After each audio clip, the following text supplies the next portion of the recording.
Hi, so nice to see you all today. I'm here at Hokyoji, and the birds are singing away just outside the windows. They're my sangha this morning, along with all of you.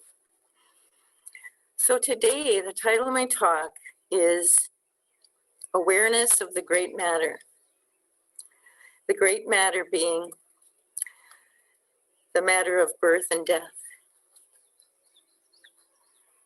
So I'll start with a verse that's found on the Han. That's the wooden block that calls us to Zazen.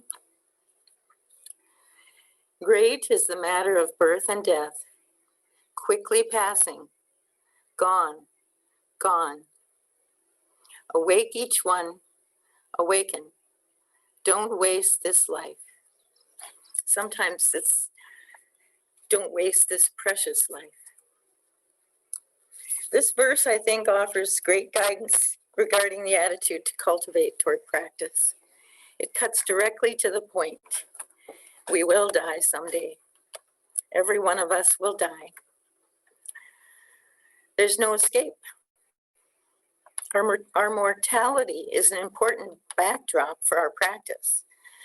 The more we hesitate and procrastinate, the closer death comes and the less time to practice, the less time to live our lives vividly and awaken. So the Han is one of the ways we mark the sitting schedule at monasteries and Zen centers, such as Minnesota Zen Center and Hokyoji. Just following the schedule is the excellent advice we got from Katagiri Roshi. When we let go of my time during practice, it loosens the bonds to me and mine, and it helps us to settle more deeply and without resistance into the practice. I found it personally so helpful becoming a parent in terms of this. After giving up my time completely in the first few years of parenting, I found it easier to do in sesshin when I was ready to go back to doing them. What I really missed the most was Sunday mornings just drinking coffee and reading the newspaper, the New York Times. I really missed that one. Anyway, my time becomes our time in sesshin. This is counter to the culture we live in every day. My time is touted as being essential to living an actualized life, to recharge and refresh. Individual activity is high up in the hierarchy, and it's important, don't get me wrong. I think having our time to recharge and replenish is really important. And one of the ways I do that is Zazen. And when I do Zazen with all of you, then it becomes our time. So when the Han sounds, we're reminded to let go of me and mine, to let go of what we're doing in the moment and get to the Zendo. So to get back to the verse on the Han, I read the first part. Great is the matter of birth and death with several levels of meaning. The phrase birth and death can refer to samsaric life. Samsara refers to the way we live our lives when we're living it from the standpoint of delusion and unconscious reactivity. Our lives can look like we're getting jerked around from one thing to the next or getting tossed away by changing circumstances. To realize that each moment of living is our chance to practice with what arises is the antidote to wandering in samsara. There's no other life that's somewhere out there waiting for us to live that's easier or more desirable. This is it. Birth and death can also mean our physical lives. Human beings are like snowflakes. There are innumerable ones, and every one of them is unique and non-repeatable. This is the reality of our lives. So how do I want to live this unique, non-repeatable life? Do I want to live just being jerked around, bouncing around from one circumstance to the next? How we respond to these questions is the great matter. At a more subtle level, birth and death also refers to the insight of Buddhist wisdom, which is discerning phenomena as it is. The Buddha gives this definition of wisdom in the Samyutta Nikaya. And what, monks, is the faculty of wisdom? Here, monks, the noble disciple is wise. He possesses wisdom directed to arising and passing away, which is noble and penetrative, leading to the complete destruction of suffering. This is called the faculty of wisdom. The arising and passing away refers to the arising or birth and passing away or death of dharmas, the moments of our experience. This is the reason we practice sasen, to see reality as it is, the rising and falling of our experience, its impermanence and lack of a separate self. So the Han is directing us to the cushion and to the direct experience of this Buddhist wisdom. Practice period or sesshin or retreats are how we create an opportunity to put all of these aspects of the great matter into focus. But we don't do this by ruminating about it. We do it, at least in the Soto Zen way of practice, by wholeheartedly engaging in the activity of this moment. As Dogen said, to study the self is to forget the self. Whether we're conscious of this or not at the time of practice does not matter. To get back to the verse on the Han. Quickly passing, gone, gone. Our human lives pass all too quickly. In the history of our planet, 70, 80, or even 100 years is not very long. I'm noticing that the older I get, the quicker it goes. As the earth blinks an eye, my life will be gone. Our lives are fragile. It's too easy for our lives to be pinched off by accident or even natural disaster. Our circumstances are fortunate. We live in a comfortable and relatively safe part of the world. We have nice Zen centers with good teachers and really nice Sangha members, especially at MCMC. It could be different. We could live in a different part of the world, like Afghanistan or recently Palestine. Our temple could be blown up by a drone attack, and the loss of our precious human lives could be simply dismissed by some as collateral damage. All practice periods and sessions are like an individual life. It's the group life of the Sangha, which has assembled for a period of time together. Each period is unique and non-repeatable. Our practice periods at Hokyoji are only a few weeks long, and at Zen Center, they're several weeks long. They're about, what are they, Ted, 7 weeks or 8 weeks, maybe 8 weeks. Anyway, yes.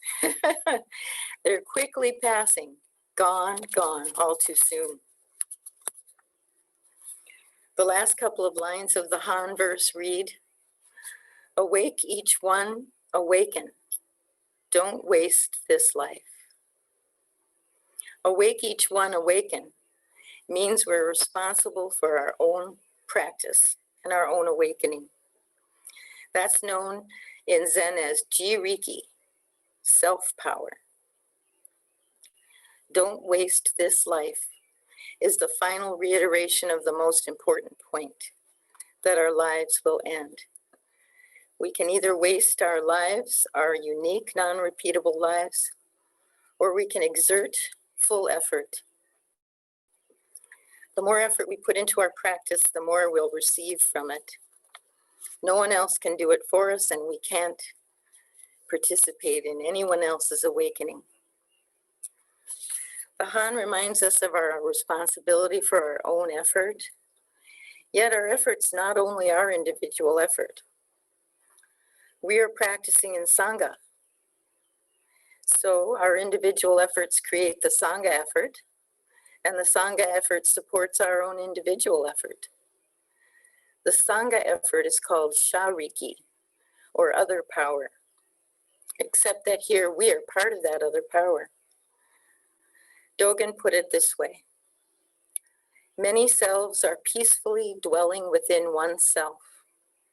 The one body within the many bodies engages the way.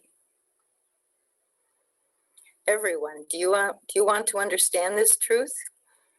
We must eat rice with the mouth of the assembly. Our vitality must be the strength of the assembly. So at this year's Hokyoji practice period, I felt this truth, and I was always very aware that my time to be able to sit in intensive zazen with a group is limited. Two of our group were having a lot of trouble sitting, so they offered to be the tenzo because it was so painful for them to sit. I was grateful to be able to do the full practice and with no problems, and really motivated to keep doing practice periods and sessions for as long as I'm able. So I want to shift now to talking about the 5 remembrances. This is where we get into the awareness of cultivating the awareness of birth and death. So the 5 remembrances were popularized by Thich Nhat Hanh, and they're reminders of the reality of impermanence and karma, as taught in the Upajjhatthana Sutta. Though they start with what's plainly bad news, contemplating the 5 recollections helps us accept life's inevitabilities, motivate us to practice, and to practice kindness with ourselves and other beings. So I'll read them to you. I am of the nature to grow old. There is no way to escape growing old. I am of the nature to have ill health. There is no way to escape having ill health. I am of the nature to die. There is no way to escape death. All that is dear to me and everyone I love are of the nature to change. There is no way to escape being separated from them. My deeds are my closest companions. I am the beneficiary of my deeds.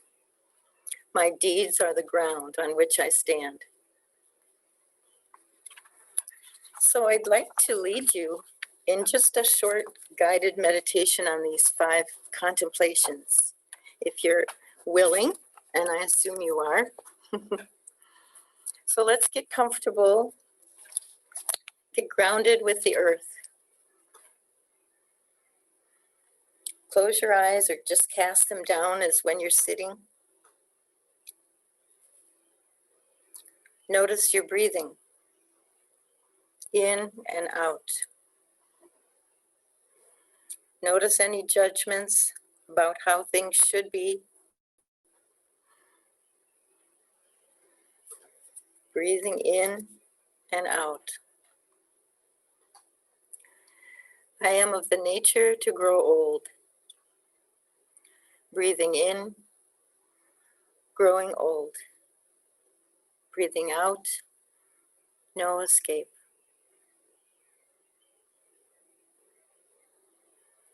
I am of the nature to have ill health. Breathing in, ill health. Breathing out, no escape. I am of the nature to die. Breathing in, nature to die. Breathing out, no escape. I am of the nature to change. Breathing in, nature to change. Breathing out, no escape. My actions are the ground upon which I stand. Breathing in, actions as the ground. Breathing out, no escape, actions as ground.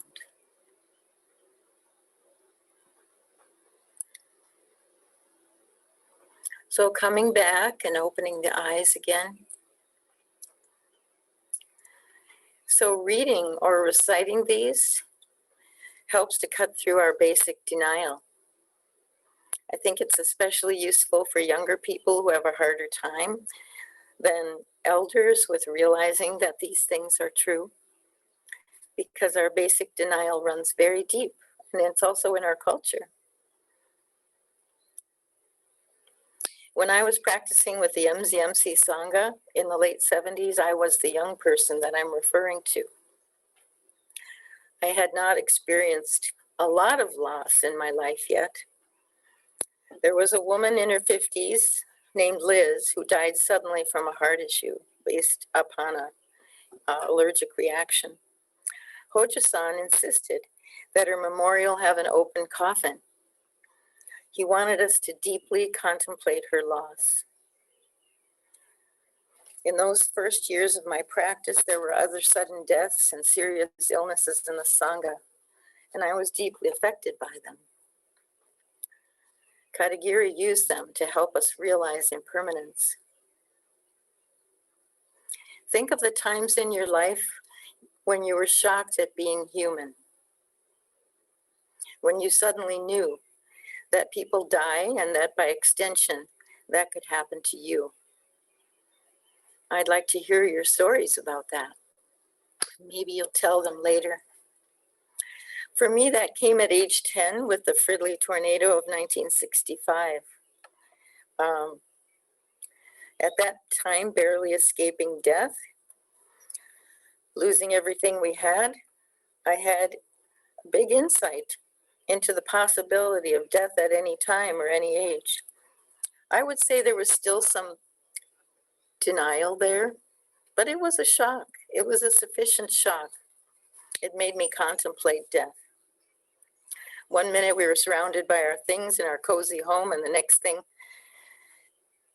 minute it seemed, only a minute, everything was sticks and debris all around us. So something about our consciousness as humans, though, makes it hard for us to accept we'll be sick, we'll age, and we'll die without some sudden or prolonged experience of it. When we see how the aged and the dying are viewed and treated in our society, we can't help sometimes fearing the isolation and dependency implied in those states. Many people say they don't fear death, but they rather fear pain at the end of life. But I do think that the fear of death runs deep in all of us, as does the denial of it. Studying the great matter of birth and death is to understand that birth is birth, complete in itself. Death is death, complete in itself. It's a deep and subtle teaching to surrender oneself completely into birth and death, the arising and extinction of our form, birth and death arising and falling away endlessly. That's what we see when we're doing zazen. We see the rising and the falling of the breath, of our thoughts and our feelings. It's great practice for the great matter. So here's a poem by the nun and Chinese master Fa Yuan.